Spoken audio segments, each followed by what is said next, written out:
Gender-based inequality, as we have discussed that inequality is divided into two types, that is caste-based inequality and gender-based inequality. So let's know what is gender-based inequality. Discrimination is made on the basis of men and women, denying equal opportunity to the fairer sex. Fairer sex means there is no favoritism towards a specific person, either female or male. So the discrimination is made on the basis of men and women, denying equal opportunities to the fairer sex are called gender-based inequalities. It is a result of gender bias or differences in favor of male throughout the ages. The prevalence of gender-based inequality in family, economic, culture, educational and political fields are seen. So let's see what are the causes of gender-based inequality. A. Manusmriti. It is an ancient legal text. Manusmriti.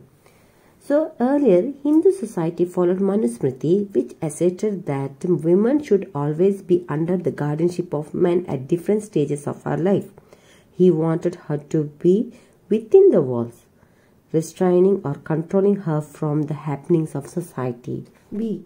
Male domination or male rule.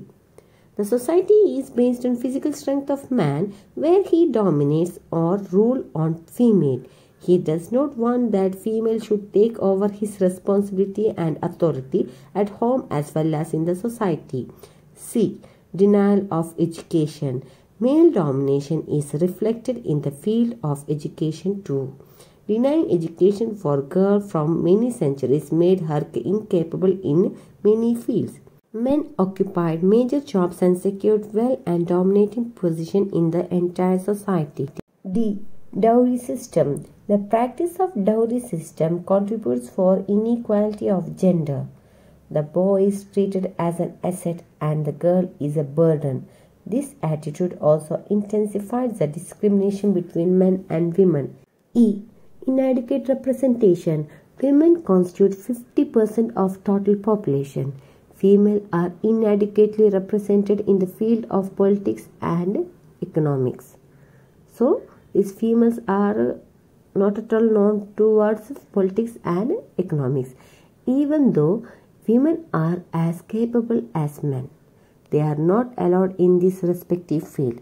Women have little or no opportunities in participating in public life. Next, gender-based inequality as a slur to democracy. Slur means it is an insult towards democracy.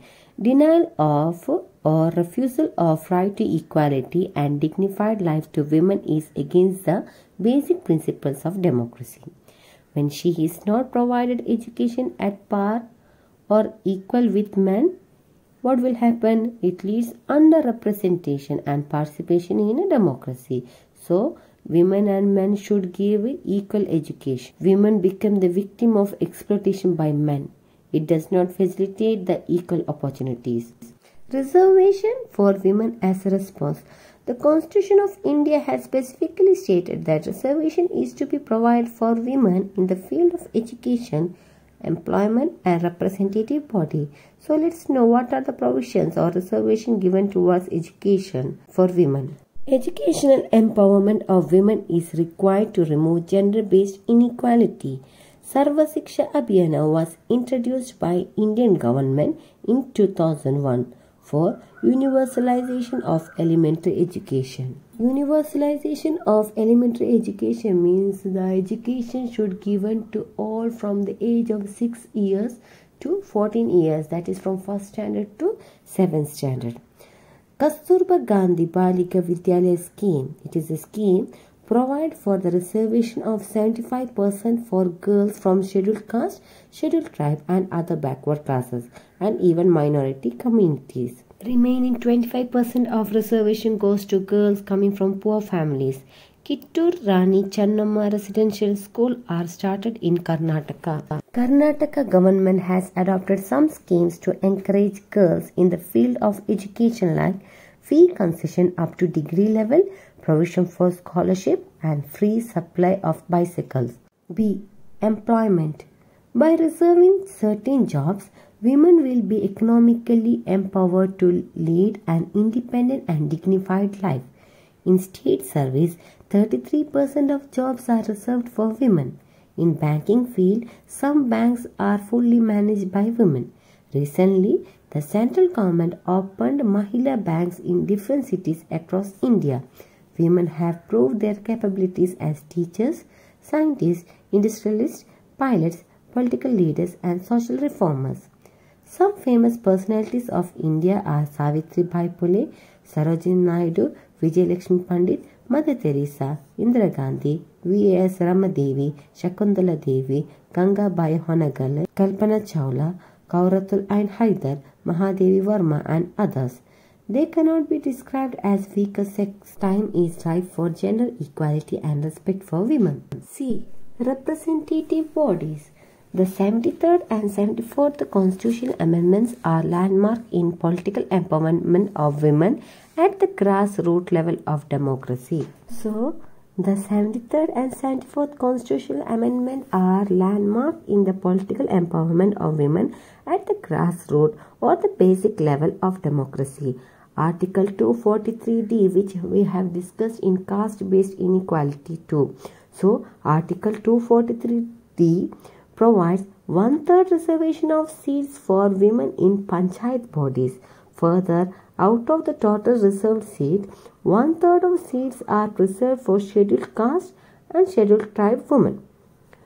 1/3 of total number of office of chairperson in panchayat may also be reserved for women as per law made by the state legislature. Similar policy of political reservation is followed in urban government under Article 243T.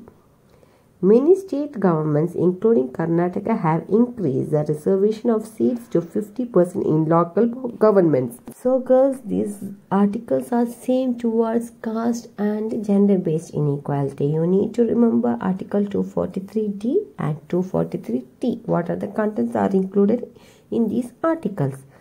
So, the vested interest or the officer who hold with regard to the representative bodies towards the women.